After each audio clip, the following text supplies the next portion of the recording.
The air around Justin Gaethje and Paddy Pimblett hasn't just changed, it's curdled. You can feel in the way people talk about this matchup.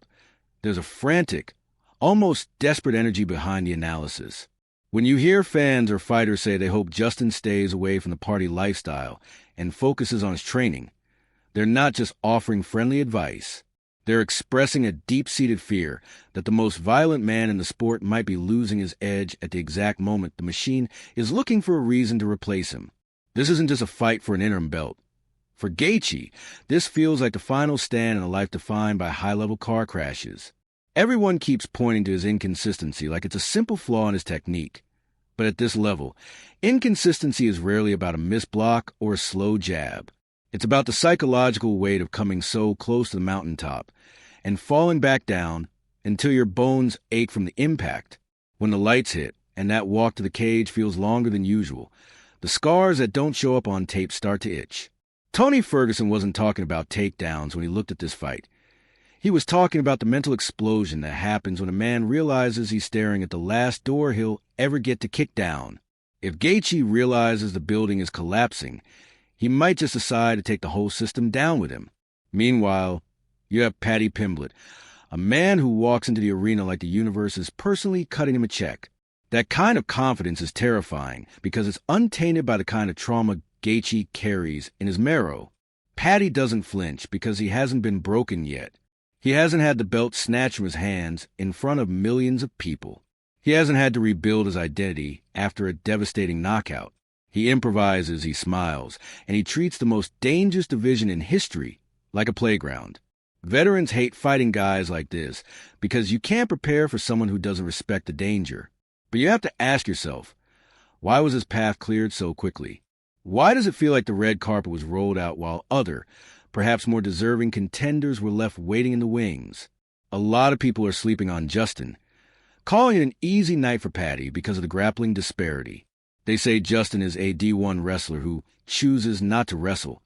But in a world of specialists, a choice like that is a philosophy of violence. He wants to crush people. He doesn't want to submit you. He wants to delete your will to continue. But if Paddy can weather that initial storm, if he can navigate the pocket and force the clinch, the narrative shifts from a brawl to a funeral. This fight feels dirty because of who is in the cage. When you hear names like Arman Tsarukyan being whispered in the background, you realize that Gaethje isn't just fighting a Scalzo with chin and a dream. He's fighting a promotional pivot.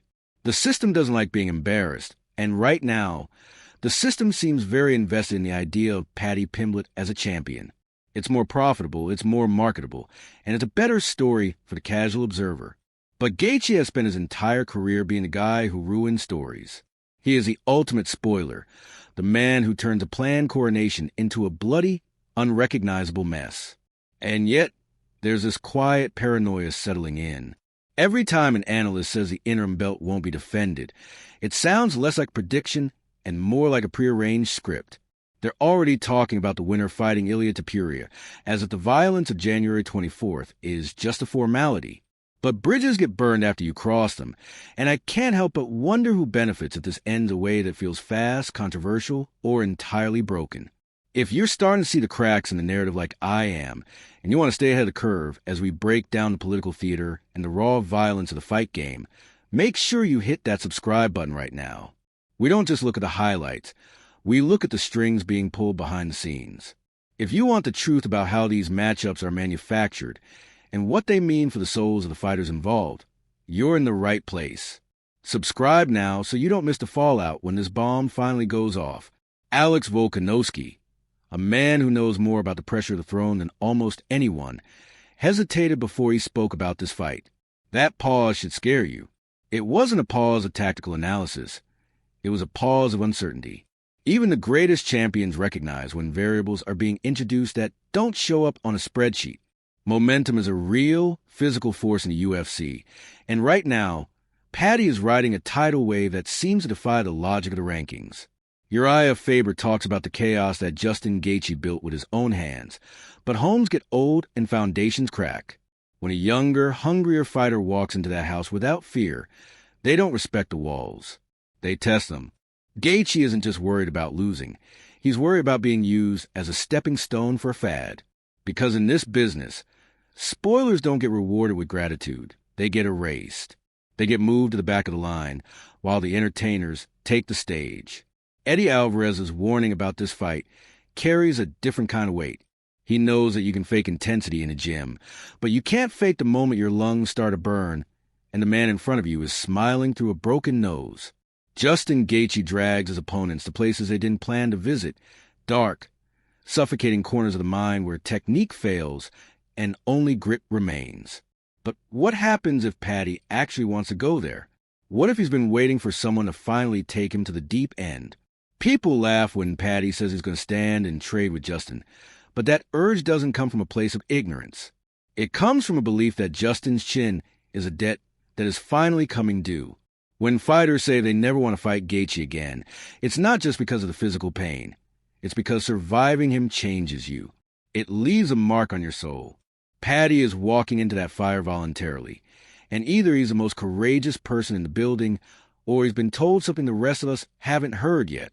The idea of a meritocracy in MMA is starting to feel like a fairy tale we tell ourselves to stay invested. When you see elite athletes like Sarukian getting passed over for guys who make skits on Instagram, the sport begins to bend. It doesn't break immediately, but it bends until one night, under bright lights, it snaps. If this fight ends in a way that feels manufactured, the fallout won't just hit the rankings. It'll hit the trust of every fan who still believes the best fight the best. Matt Brown didn't call out the system because he's bitter. He called it out because he sees the purity of the sport being sacrificed for the next pay-per-view cycle. Trends come and go, but legitimacy is supposed to be the anchor. Without it, we're just watching high-stakes theater. And as January 24th approaches, the theater is getting louder and louder. Justin Gaethje is openly embracing the role of the villain now. He understands the machine. He knows that by winning, he becomes an inconvenience to a multi-billion-dollar plan. There's a calm in his eyes that should unsettle the Pimblett camp. It's the calm of a man who has.